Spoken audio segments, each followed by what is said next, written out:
Alright, welcome back, Brush Monkeys. As you can see, the shade wash is all dried on this guy, and he's looking pretty spiff now, looking all shady. Um, Now's the time for the highlights and just the highlights. There's two different ways you could do highlights. You could do dry brushing, which is good for things like the hair and the fur on the back of his leathers here. And then there's layering, which is going to be used for the horns, most of the leather, the skin, all that kind of thing. I'm going to go over these. I'm going to do this video a little bit differently than I did the last one, or a little differently than I did the base coats video, because the base coats video was 2 hours long, and that was ridiculous. So what I'm going to do on this one is I'm going to explain the technique I'm using. I'm going to do a little bit of it to show you how it's done, and then I'm going to cut and come back when I finished it. I'm not going to sit here and paint the entire figure right in front of you, because that's going to be a ridiculously long video again. So, to start with, the layering. Excuse me, I'm kind of out of it today. We're going to start with basic skin tone, which is kind of the same thing we did his skin with to begin with. I'm going to give it a good shake. I'm going to put it over here on a wet palette. And all layering is you're essentially repainting the same spot you've already painted. You're just going to leave a little bit of the shadow in the crevices. So like right in here, in this spot in between the muscles, in all these little divots on his skin, we're going to leave that there, but we're going to just basically try to paint a smooth layer of paint onto his muscles.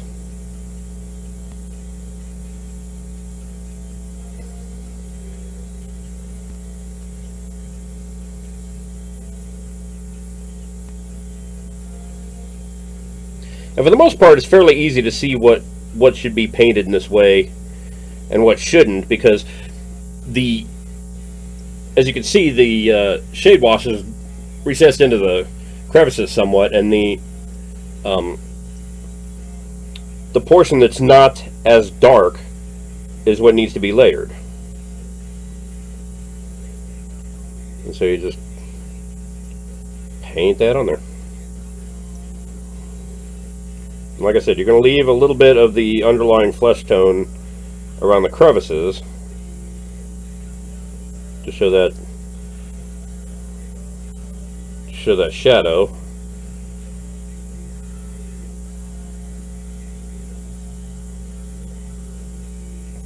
And so that's the basic idea behind layering. I'm going to go ahead and cut now and do all the layering of his skin and the leather and probably the horns. And then I'll come back and I'll show you how to do the dry brushing, which is a different way of doing the highlighting techniques. Okay? Alright, see you soon. Alright, welcome back, Brush Monkeys. As you can see, I've done the layering of the skin. I've done a couple of different colors on the skin. I did the golds, I did all the leather work, all the stuff that I was layering. And it occurred to me that I probably should have explained when to use layering versus when to use dry brushing. Dry brushing, because you're taking an old brush, something like this, it's kind of rough, and dragging it across a texture just to highlight that texture. And I'll go into that in a minute. But because you're using an older brush, it's going to leave brush strokes. Okay, so it's going to leave a little bit of a texture to it. Layering does not. Layering is nice and smooth. You can see the layering on his upper arm there. I'm not sure if I can do something about the lighting here.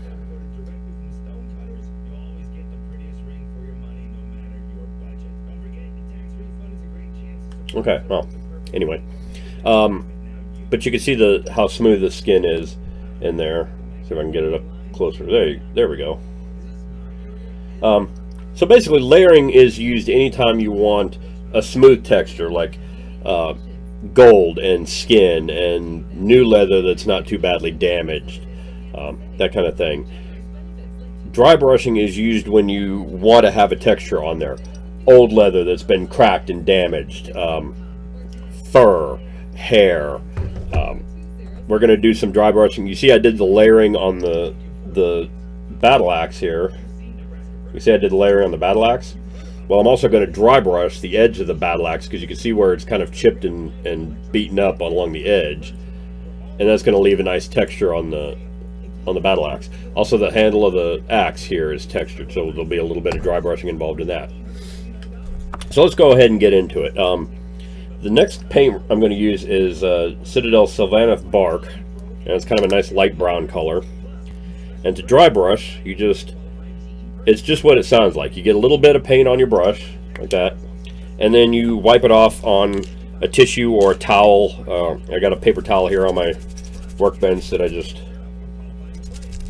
wipe off most of it until very little visible paint shows on the brush. And then you just kind of drag it back and forth across the texture of the piece.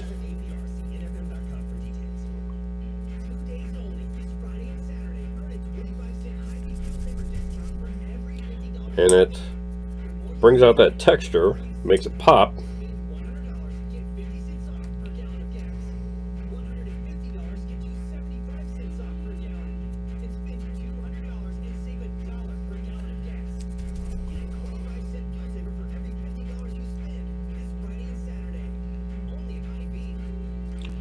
Use that on all the fur. I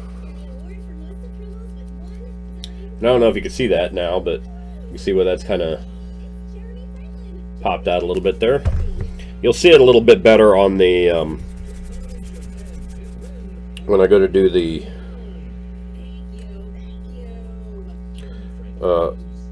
beard, because we're going to do the beard in 2 stages. Now, I'm not going to cut away on this one, because the beard and hair is actually... Dry brushing is a really fast technique. As you can see, we've done all the fur and whatnot on this guy already. Now I'm going to use Citadel Astorath Red. And Citadel has a line of paints that say dry on the label. Those paints are, generally speaking, very, very thick and fairly solid. And you don't need a whole lot of them. A little goes a long way with these. But you can just get a little bit of paint on your brush there and rub off the excess. And then start dry brushing them.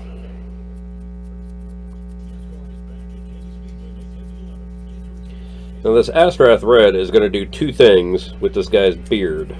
One, it's going to deepen those shadows, because you're bringing out the texture on the beard. But it's also going to, because it's a fairly bright red, it's going to make it look a little more like an actual redhead. Which anybody who's been around a real redhead, and I'm married to one, so I know, redheads aren't actually red. They're actually kind of an orange color to their hair. So you kind of want that to lean a little bit more towards orange than to bright red. So I know it seems weird that we started out with corn red, now we're doing Astorath Red. But you can almost see it on the brush that Astorath Red is actually a little more orange. But there you go, you got that guy a little bit brighter red. Next, we're going to use Rise of Rust, which says it's a dry paint, and it kind of is, but it's really more of a technical paint, because this doesn't act like a regular dry paint. A regular dry paint, you dry brush it on and it comes out the color that you want it. With Rise of Rust, you can see it's a very, very bright orange. And it's very bright orange on the brush. When you actually go to paint it on, it's actually more of a technical paint. It's meant to simulate rust on old metal. So when you go to brush it on, it's going to go on very light and fairly dark at first. I mean, it's going to be a light coat, but it's going to be a dark color. And then as you brush successive layers on, it's going to get progressively lighter and lighter. So at first, do this real quick here. At first you could barely see the Rise of Rust on there at all. And this is fantastic when you're doing rust because it allows you to do like one quick dry brush to create a dark kind of older rust color to it. And then you put subsequent layers on there and it gets brighter and newer rust.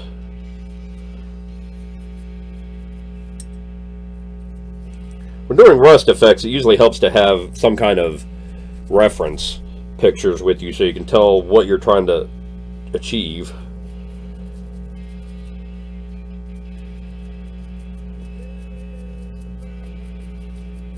Okay, there's a couple of layers of Rise of Rust on there, and you can see how this side is a little more orange than this side, where I just did the one quick one.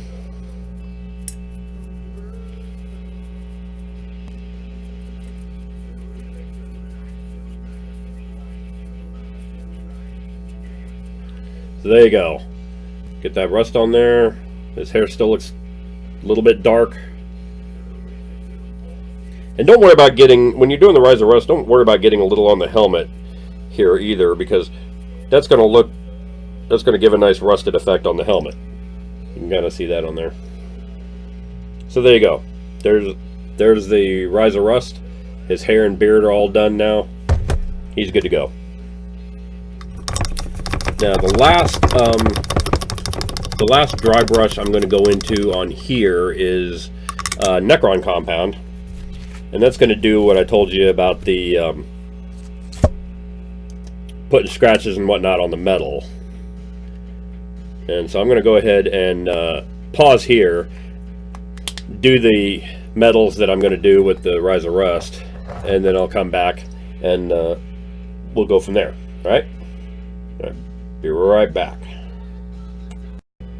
Okay, just a real quick back to the dry brush thing. I'm for the base here, where I'm doing the snow, I'm using a slightly larger dry brush. This is actually what's called an ELF brush, which is eyes, lips, face. It's a contour brush. It can be found in the makeup aisle of, I think I bought this one at CVS Pharmacy. But these things make fantastic dry brushes. You just do them just like any other dry brush. You just dip them into your paint, brush off the excess. But they're great for doing things like bases and scenery, where there's a lot of big surface area that needs to be done. The difference with these is you really have to make sure they're clean when you put them away. This one's still got some... I tend to use it for weathering powder a lot, so there's quite a bit of weathering powder in it. Kind of messing up my base.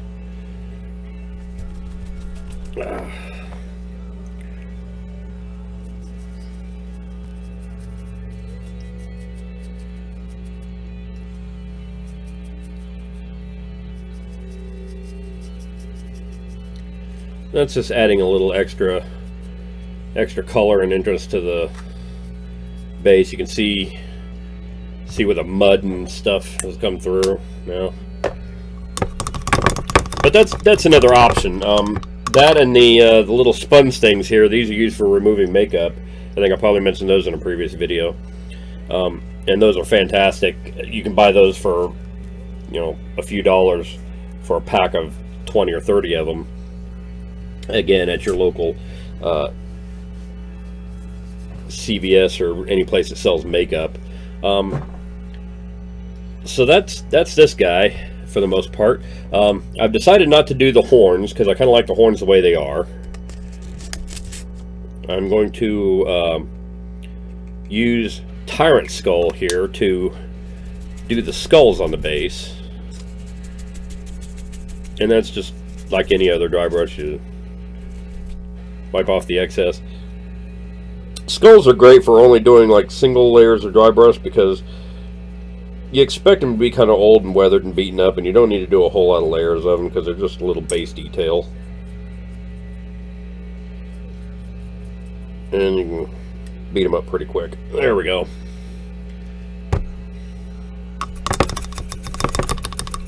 So there we go. There's your highlights and your dry brushes and your layering.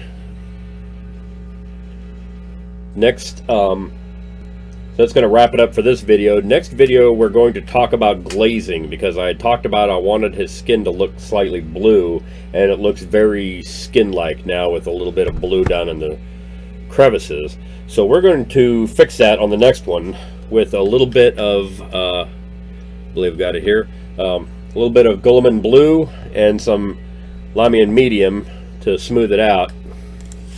And we're going to glaze his skin, and then we're going to assemble him. So we're almost done with this guy. So yeah, next video, glazing and assembly. Thank you for tuning in, and I will see you guys later. Hey everybody, Tom from Flying Monkey Studios here. Thanks for watching my videos. If you like what you saw, hit the like button. If you want to be notified when new videos come out, click subscribe. And in the meantime, if you want to support me in any way, check out my Patreon site, Facebook page, and Instagram page. And comment below on what you want to see on future videos. Thanks a lot. See you later.